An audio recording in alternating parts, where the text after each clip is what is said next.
Okay, so hi, it's Mary Beth Decker from sacredgrove.com again, and today I am interviewing my friend Debbie Tuttle. So let me read you Debbie's bio. I wish I had it memorized, but we'd be in trouble if I was going to use my memory. So this is what we'll do. Debbie Tuttle, author of Wealthy in the Woods, I have a copy, is a big picture kind of gal who loves gathering and sharing resources that help people connect with the natural world, with spirit, with themselves, and with each other. Her degree in nursing, study in herbalism, experience as a wellness educator and forest therapy guide, along with her spiritual practices and a personal journey, allow her to integrate approaches to natural wellness. And so thank you so much for being here today, Debbie. I'm so glad we are doing this. I love to share with people how to better connect with the other nature. We are part of nature, and so to connect with nature, because then we connect better with our own animals and all that good stuff. So welcome. I'm glad to be here. I always enjoy talking with Mary Beth. Oh, I'm so glad. So we're going to you're going to do a short meditation at the end. Could you talk about getting ready for that? Sure. This will just be a teeny little taste of the idea of connecting with the natural world that we use as a forest therapy guide.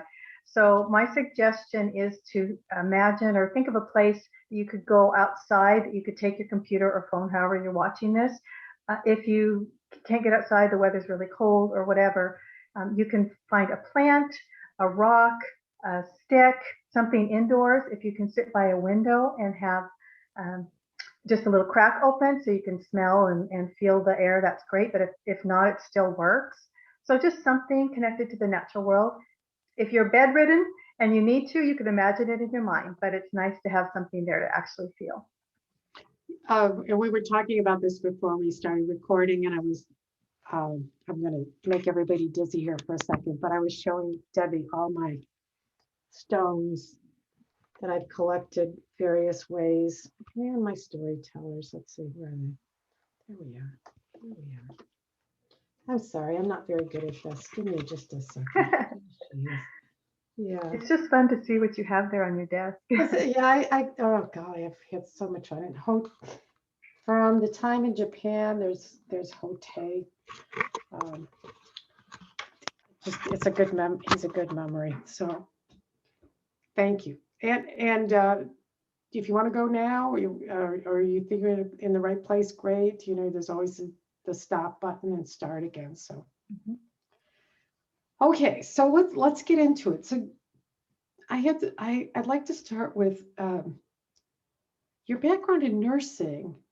You probably have a strong foundation in Western medicine, and so I'm really interested and curious about how you uh, fell into or discovered a passion for herbalism. Can you talk a little about that, Debbie?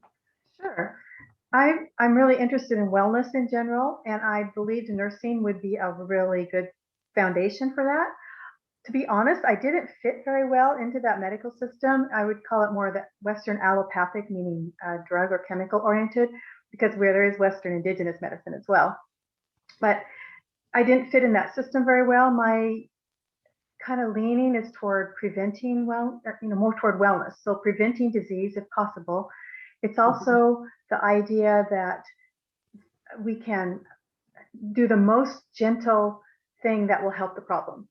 So sometimes that is drugs and surgery. Sometimes that's what's necessary. But there's so many other times where there's things you can do yourself, or you can depend on the natural world to help support our body systems to heal. And when anything that can be more gentle and less invasive, the better, in my opinion. I also was interested in preparedness. I'm interested in kind of self-sufficiency and the idea of taking care of ourselves as much as possible. So if we couldn't get meds, what would we do? And I didn't want to just order capsules from online. I mean, I do order herbs, but but I wanted to know what the plants look like. I wanted to know what you do with them, where you find them, how you recognize them, how you use them. So, and there's Portland area where I live in Oregon has an amazing herbal community. And so at that time, when I was studying it, I was able to connect with some of those teachers and learn in this area about herbalism. Sweet. So, so if you took me out in the field in Portland, you could tell me a lot of the Yeah. natural vegetation that's hanging out. I love it. Well, and almost anywhere, it's the funniest things. Most of the time, the most common, the herbal philosophy is that the plants grow where they're needed. So in the desert, the things that you would have issues with, maybe your skin, maybe water, of course, plants help provide that. In the Northwest, we have nettles. So often next to nettles, which sting and actually are anti-inflammatory, their burdock might grow. And so burdock helps with the sting of nettles. We have St. John's wort is considered a noxious weed because it's so invasive, but we need it right now. We think about St. John's wort is used for relaxation and sleep, and our bodies need it. Dandelion grows everywhere, and every single part of the dandelion has a different effect on our body, and every single part is valuable. So that's another part of the herbal idea, is that where you are, those plants that humans need for health grow in that area. That is so beautiful because it feels like there's a, you might think there was a creator involved somewhere there. You might. You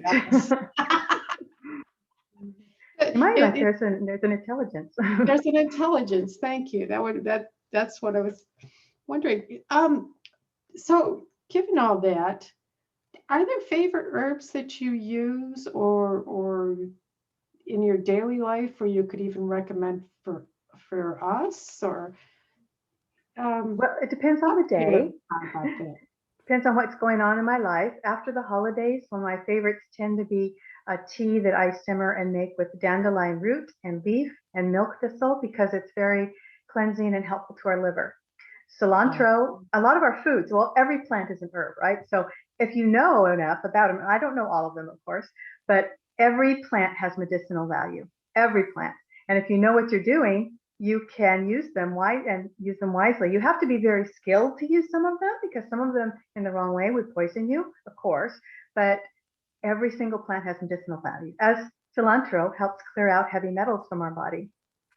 And so it's something it's an amazing herb. A lot of what we call the spaghetti herbs, the spices that we use in those, oregano is amazing for dealing with viruses. There's just cayenne is amazing for dealing with ulcers and dealing with bleeding. And it's just every single plant has value. And so it depends on the day. Again, I use a lot of essential oils, which are from plants. And so they're more concentrated, but those blends are helpful as well, and they're convenient, that type of thing. But I use them for just whatever the need is that day. It might be digestion, it might be sleep, it might be sore muscles, it might be just a general cleansing idea. So it just depends on the day. Oh, and of course, there's an emotional component to every smell that the plants give out, so that if you want to be uplifted or relaxed, something like lavender. If you want rose, amazing, of course. But every single aroma that we have affects us emotionally too. So you can use them as an emotional management tool as well. That's cool. In my healing, having spent time in Hawaii, and I know you visit Hawaii, one of my favorites is plumeria. It's a very, and now I'm in Virginia. There are no plumeria trees here, but I still remember the softness and the gentleness. It feels like the Hawaiian version of a rose, true to me. And so off and on, when if I'm doing healing, I will bring the plumeria in, just the energy of it, because our imagination is magical sometimes, and I think that the energetic signature, just by remembering it, I'll bring that in, because it feels like a very healing,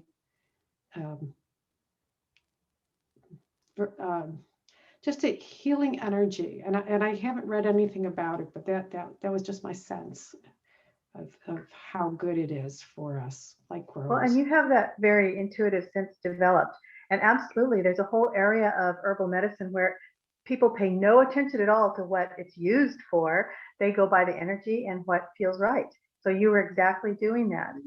There's two parts really to that emotional. Part of it is scent is very connected to our memories. So an association that way with the plant. So if you had a good time in Hawaii, that would be an association as well. The other thing is chemically, literally chemically, plants and the aromas and the essential oils of them can change our emotions. And they surely did for me. Mm-hmm.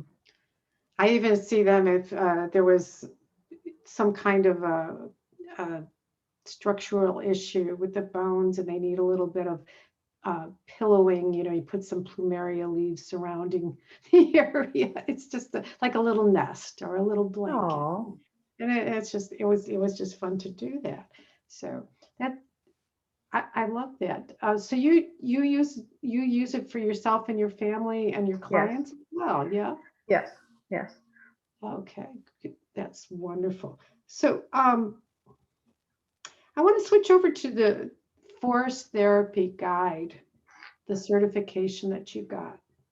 What exactly does that mean? That is a good question. Well, it developed from the idea of shinrin-yoku, I always say that wrong, which is the Japanese practice that translates as forest bathing. And I tell people, it doesn't mean you go take a bath in the woods, so that's nice too. It means you are immersing yourself in the natural setting. The Japanese, when they developed this, did it in forests. So that's where the idea of the forest therapy comes from. And then the therapy idea is that the forest or the natural area is the therapist and the guide just opens the doors. Oh. So it's actually started, the idea of it started in Japan in the 80s. People were the Japanese people were being very much more into industrial situations, and they were finding more autoimmune disease and more stress levels and more mental issues and other physical things as well, cancer for one thing. So the Japanese government did studies to find out what could counter that. And one of the things they found was being outdoors, being outside, being connected with the natural world. So that's where that term came from. In America, a man named Amos Clifford, who did like 12-day quests, vision quests and those kind of things, that was very profound in his life, but he felt like most people won't have the time, energy, or means to do that. So he wanted to develop a system that anybody could use that would be accessible in any situation that people find themselves in. And so he developed the idea of Forest Therapy Guide. And what we do is take people outside when at all possible and let them connect, use their senses, including imaginative sense, including some of the senses we don't necessarily think of as those 5, and connect with the natural world. And it becomes a very profound, surprisingly, a very profound experience in many people's lives. And, so let me think, there's a couple things I wanted to make sure. I was trained through his organization, which is called the Association of Nature and Forest Therapy Guides, and they do programs. It is not, when I take people out, it's not a nature walk. And actually, it's kind of hard to say, now see that plantain, that can stop bleeding. And see, this can do this. It's actually kind of hard not to do that. But the idea is that that people who do this will get what they need. And I don't know what that is, but the natural world does, and it provides what people need from it. And it's quite exciting and amazing to find people getting such a varied response. But they did find there is science behind it. They are making sure that there's some science going on, and they do find enhanced immune support. They find an increase in what's called natural killer cells in our body, which take care of the mutations that cause cancer. Just every day, everybody gets those mutations, and our bodies can help get rid of it. They had lower stress levels, less immune diseases, all those kinds of things. So there's physical things. What you get immediately is those profound emotional, mental, even spiritual effects that really enrich our lives. That's interesting. It hadn't occurred to me quite this clearly, but I used to go to the gym to exercise, and I realized that although exercise is good for you, and all those wonderful endorphins are supposed to be coursing through your veins, not cursing. When I was outside, I there was a exponential increase in feeling good, and I can't go back to a gym to not that there's anything wrong, but Oh no, I I find agree. I gotta be outside to do things. Yeah, and part is as a guide, I always when I lead a walk somewhere, I've always checked it out before. I've found out where we're going to do certain invitations and activities. And so I can create a safe time and a place where you don't have to think about it yourself. You can just go along for the ride. It's kind of like massage. You know, you can rub your own back and kind of and legs and whatever sore, but having someone else do it and you can just relax and enjoy it is so much nicer when that happens. Sorry, we're getting a delivery at our door. We can Oh ignore that. goodness, okay. So it's kind of that idea that, and then once you've done it a few times, I mean, even now I've led 20, 25 walks, but when I can go on a walk with somebody else leading, it's just like, I don't have to, I'm not keeping track of time. I'm not being careful of where people are. I'm not taking care of them. I can just enjoy into it. So yes, you can do some on your own, and I do, but it's just nice to have someone there leading. And I can do virtual ones. I've done that since COVID started. And even those, I wasn't sure what was going to happen at the beginning, and they just had their phone, and I guided around. And one gal was pouring down rain, had to come inside. I think I mentioned that. Mm, Still had amazing experiences. that's so lovely. I have to share one other experience that I had, because it's always stuck with me. I was when I was stationed in San Francisco, and this is before Andy was born, so Patrick was somewhere in the 2 years range. We went to the Redwood Forest, my son Patrick and my husband Winston, when he was still alive. And the sense of the Redwood Forest scared the crap out of Winston, and he wouldn't go in. But my son and I went in, and we were, so you got somewhere a 2-year-old. We did feel like we were hanging out with giants. It was incredible. Um, and I think maybe having my son there was helpful, because it's almost a childish, not childish, but a childlike Like, wonder that we seem to have forgotten about. It's such a pleasurable part of our life.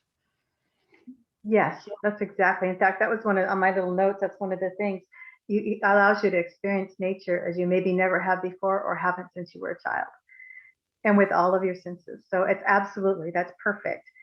You can go with your dogs, and dogs can actually kind of do the same thing. They can, if you allow them to guide you, maybe to explore something. And there has to be a balance of control, of course, but I just because of this interview, I just finished a book called Forest Bathing with Your Dog, and it was amazing. I'm glad to recommend that to you if you look it up on Amazon. But it talks about letting your dog help you to experience the world in a different way, because for them, scents are Disneyland, right? Yes. It's like that's exciting, and we don't notice scents so much, and we're not distracted. We want to get through. I've had people that were hikers go on the walks and say, always before I'm just hiking to get where I'm going, and yes, it's beautiful and I love it, but I've never slowed down enough. That's probably the most challenging part of the walks, is slowing down enough to notice and to interact with the world around you. We may go in 2.5 to 3 hours, we may only go a quarter mile. So physically, unless the terrain's very challenging, it's not that challenging. But it takes a little bit for our minds to slow down enough to pay attention to what's around us and to experience it deeply. Yeah. And I'm getting, I'm over 60 now. It's like I want to experience the world as deeply as I can. I know not going to be here forever, and I want to feel it. I want to feel the energy of it. I want to feel the spirit of it. I want to know it. And so that this is one of the means that allows that, and it becomes a practice, and it's something that can be, as other spiritual or physical or wellness practices, can become something that's an important part of your life. I love that. I might be asking a question that doesn't come to mind immediately, but were there any cool dog stories in that book about what the dogs brought somebody to? I mean, I'm always Oh, looking for fun stories. there And I'm were. putting you on the spot, but if you remember any, I'd love to hear. Yeah, I wasn't. Yeah, there was so many of them. I'm just trying to think about one. It was very fun the way that she wrote it because she had her dog doing some of the authoring. So it was she wrote some of the book from the dog's point of view, and she's going like, yeah, my mom tends to get distracted about things, and she doesn't want to check out this, and so it was very cute the way that they did it. She would take just really briefly. I mean, it's a good one to read, and it's pretty quick Yeah. read. She would have a long leader leash, like 20 feet, so that they could actually have their own space. So that when they would sit and relax for a little bit, and that was probably she had to work with the dog to get the dog to sit sometimes. So she, as the leader, could sit and take things in rather than moving all the time. But they could be a little bit separated. They might be on one side of the tree and another side of the tree.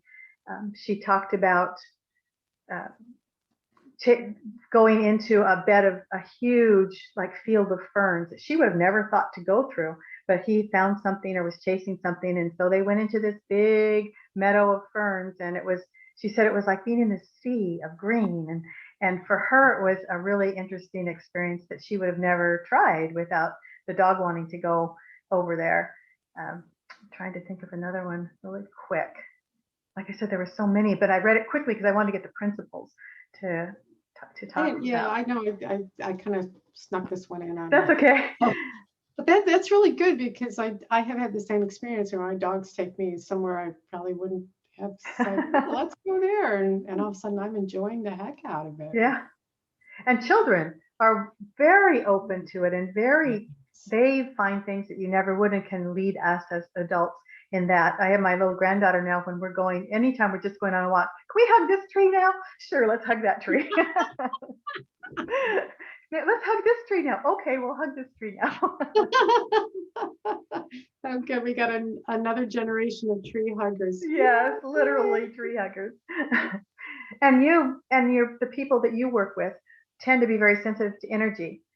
So to be able to feel the energy of things that we might not take the time to actually touch or think about the way that it works in forest therapy is we give invitations. We don't give assignments, we don't give projects, and we tell people this is an invitation. It's a way that works for some people, but you don't have to do it how I say. If when I talk about closing your eyes, that bothers you, don't do that. Or, if you need to wander off, the only thing is if you're going to leave, please tell us so we know you're not lost. But if they need to do something differently than the way that we invite them to, that works too. And people really get what they need. And there's parts where I suggest that we don't talk, and there might be a couple in the back talking the entire way, but they come out of it and they're going, that was an amazing experience. Okay, they needed to talk. So it works on whatever level people are at, which is exciting because then I'm not the one that has to be trying to figure out what's going on with people. They get what they need. I love it. I love it. Thank you. So I guess I was going to ask, what if you don't have the forest handy? But I think you kind of addressed it at the beginning for our meditation. But if there's any other thoughts that are questions that I should have asked that you still like to cover, I'd love to hear from you if there's anything else.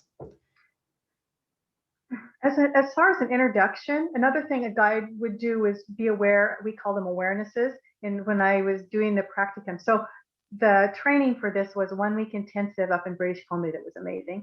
And then we had a 6-month practicum.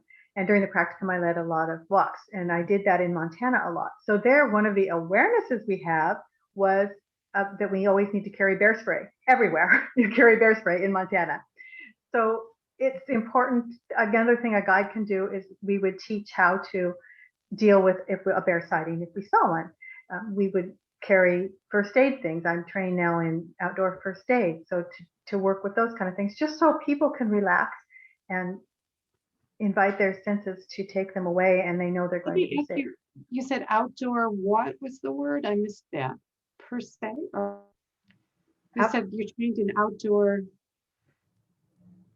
I heard per se, but I didn't understand what you were actually saying. I apologize. so they can, I think I was talking about so they can just deal with their perceptions and senses. I'm Okay. not sure what I said. That was more than 5 seconds ago. I'm going on. Okay, all right. But yeah. So we can relax and you'll take care of the Yes. bear. Yeah, and the logistics, or at least we talk about, even if it's yellow jackets or mosquitoes. I try to prepare for everything we need. Their bio needs. We might need to use a facility in the woods if there's no other facilities around. So just so people are aware, so they can relax enough to connect with their senses and feel the support and energy and deliciousness of where they are. Oh, I love that. Thank you. So it feels like we're almost ready to do the meditation. Mm-hmm. If people, we might be in a very lovely zone where we don't want to go back to our logical brains after the meditation. So if people want to learn more, you said that you're doing it remotely. I can do it remotely. Mm-hmm. How do they find out about this? How do we contact you? Probably the easiest way is my email, which is, you can put it in your notes and things. I will, definitely. It's NW Herbalist, it stands for Northwest Herbalist, at Comcast.net. Okay, I know I've got this, but I'm going to do it again. Okay, that's great. All right, so this would be the point that if you're listening and you would want to move to it someplace else that feels or get something, you could stop the video, folks, and hit that hold button and go wherever you're going to go, because we're going to do a meditation right now. Sounds good. I'm using just a rock because I'm here on the video, and it's a very nondescript rock, so I wanted you to know you could use anything. I've done a class where we use sticks with the little berries on them or not. So anything you can use. And we'll be working with our senses. One of my favorite rocks. Oh, look at that. It's That's beautiful. Gorgeous. Yeah. It is very beautiful. Okay. Because we use our sight so much all the time, I would suggest that we close our eyes so that we can use our other senses. I may open them at some point, and you're welcome to open them too. As like I said, an invitation, you can change it up however you want. So with where you are, and if you've been around Mary Beth very much or done things with her, you may be familiar with the idea of grounding ourselves. But that's using an imaginative sense, and it allows us to kind of just let down some. To do that for this, we imagine where we're sitting. We can feel the ground or a chair or whatever we're sitting on supporting us. But we can also move our energy into going down like roots into the ground. You can go through whatever. If you're in a high-rise building, you can go through all those floors easily. You can go through the floor of wherever you are. It can go through your body if you're sitting on the ground or a bench, and just picture energy going down, picturing your roots going down into the ground. Wonder what kind of things you might meet as you do that. What kind of situations. I'm just going to pause for a second so you can imagine that.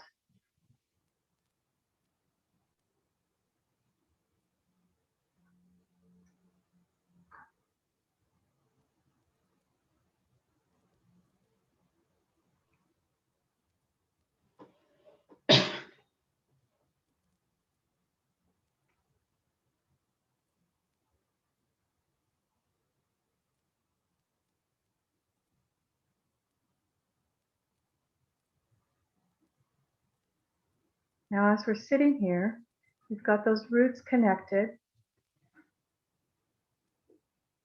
And even if you're indoors, be still enough for just, half a minute or so to notice if you can hear anything. You might be able to hear sounds from the outside. If you are outside, listen, see what you notice that's not the natural world, or excuse me, that is the natural world versus man-made sounds. Even indoors, I can often hear birds in our home.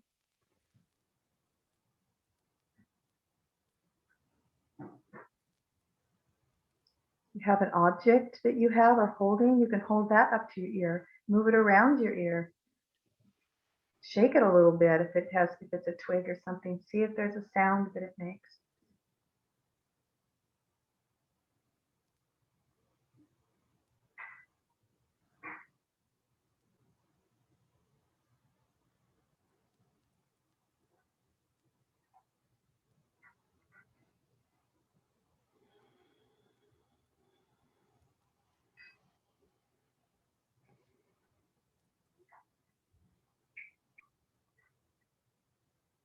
You scratch your finger on whatever it is you're holding or where you are. Does that make a sound?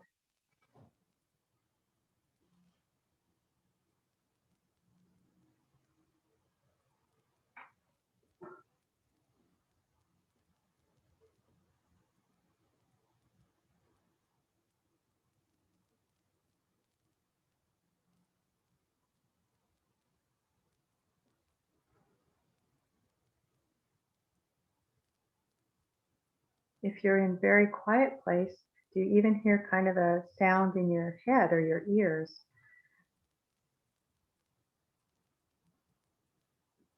Perhaps you can hear your breathing.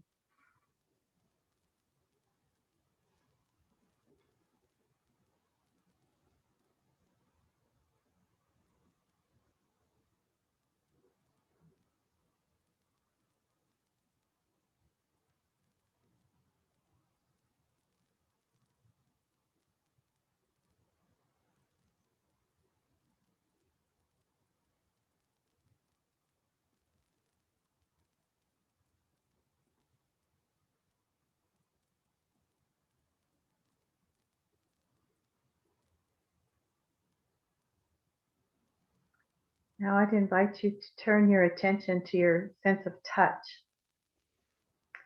Whatever it is that you are holding, or if you're outdoors, perhaps the ground around you or what you're sitting on, use your hands and perhaps your skin of your face to feel what it feels like. Is there a shape to it? Is there different textures or thicknesses of it?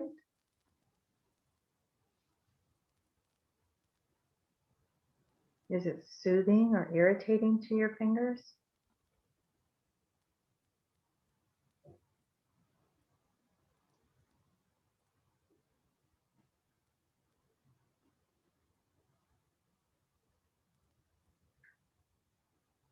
If you hold it to your cheek, is it cool or is it warm?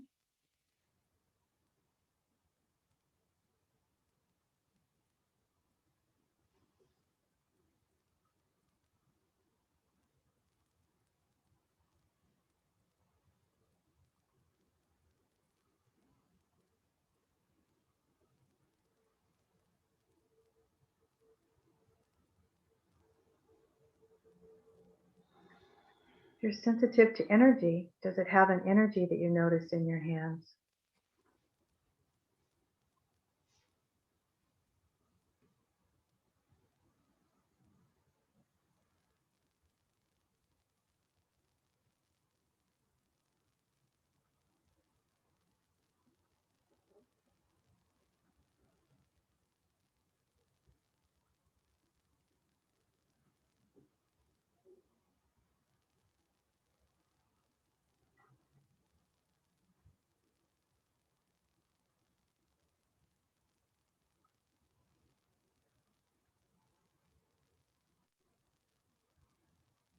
Does your object have a smell? Or if you're outdoors, you can pick something up from the ground or you can smell the air. Is there a smell?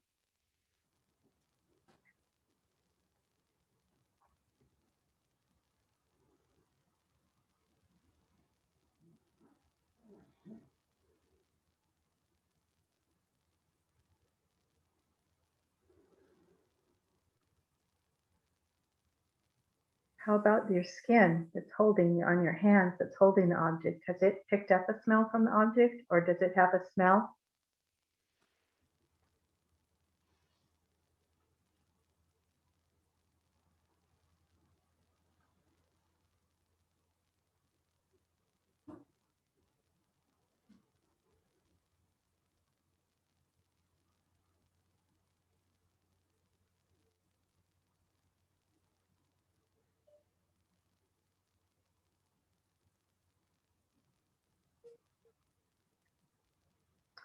If you know the object is clean enough, you're welcome to maybe even have a tiny lick of it. If it's not, you can open your mouth a little bit and breathe in the air and see if there's kind of a taste to whatever it is.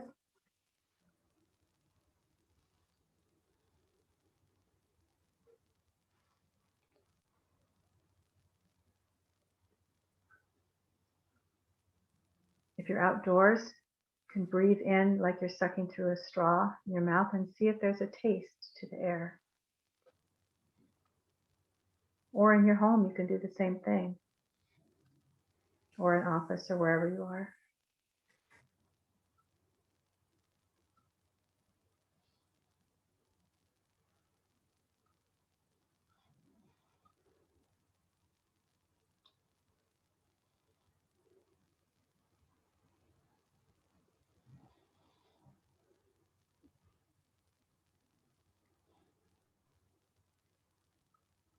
As our bodies are also part of nature, notice some of the textures in your object and then in your skin, against your skin, skin on skin.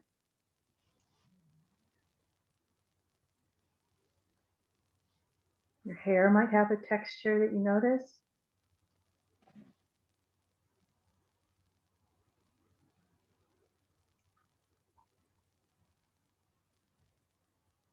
If you have jewelry on, that may have another texture. Or your clothing.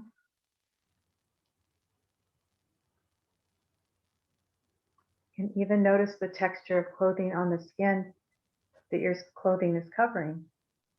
Does it feel tight? Does it feel soft or scratchy?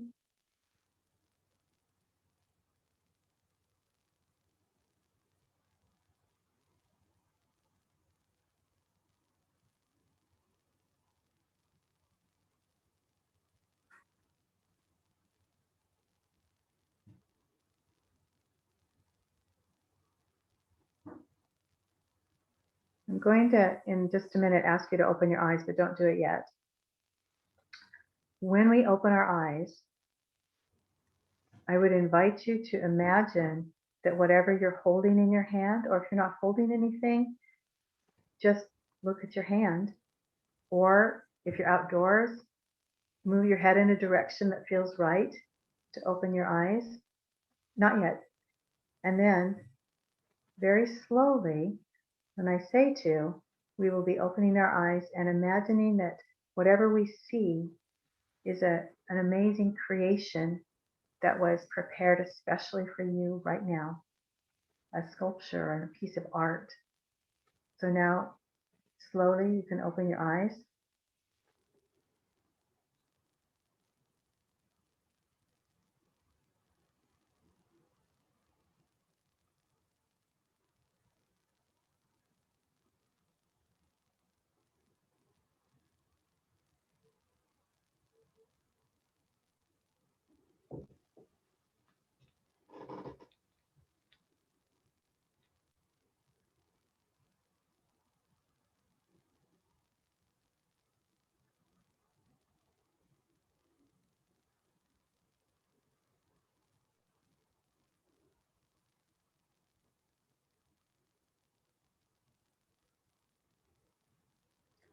Okay.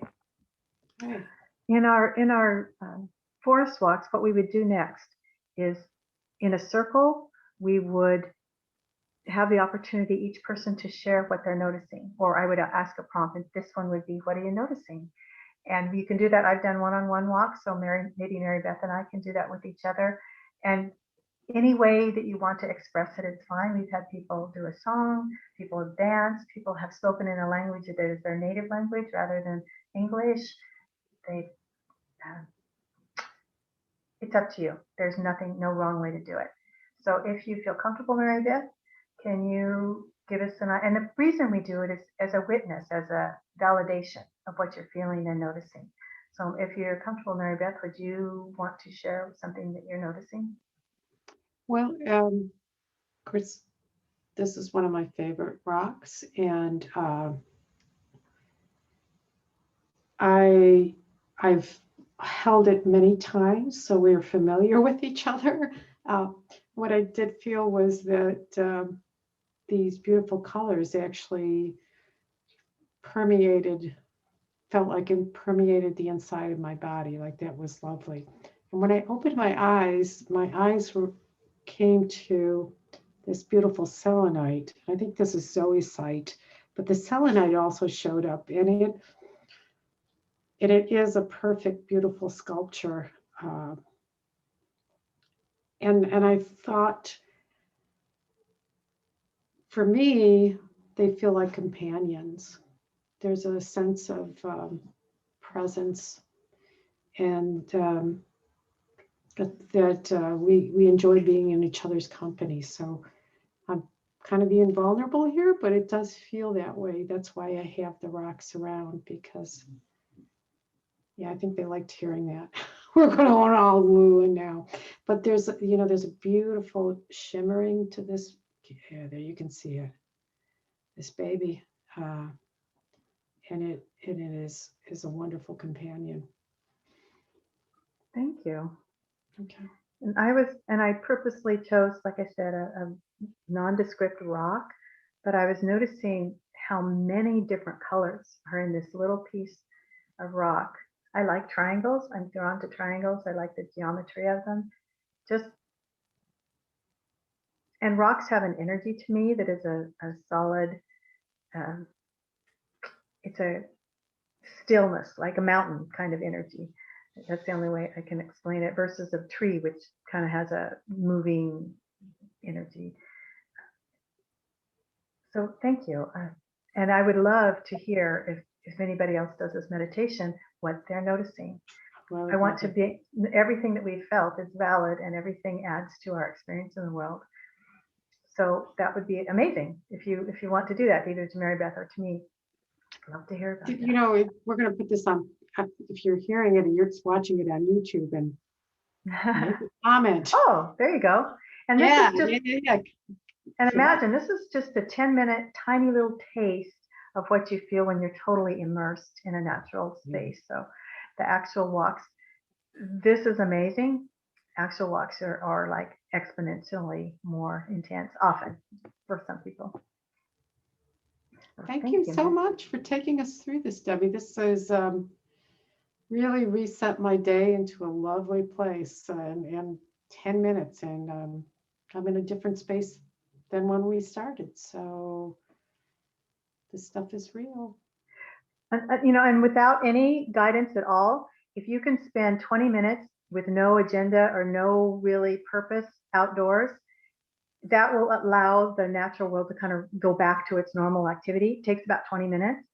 So that's something that we can do. I try to do that at least a couple times a week, daily if possible. And it doesn't matter where, but somewhere kind of in the natural area, you can notice a difference in your, like you said, a reset, or your energy, or where you are, or your calmness.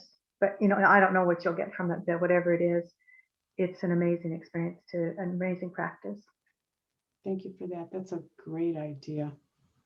Seems like it was directed specifically at me. So I'm going to take your advice and start doing this. Thanks, Debbie. Well, I appreciate the time together, and it's just been great spending time with you. Thank you so much. It is. I always enjoy it. Bye-bye. Talk to you later.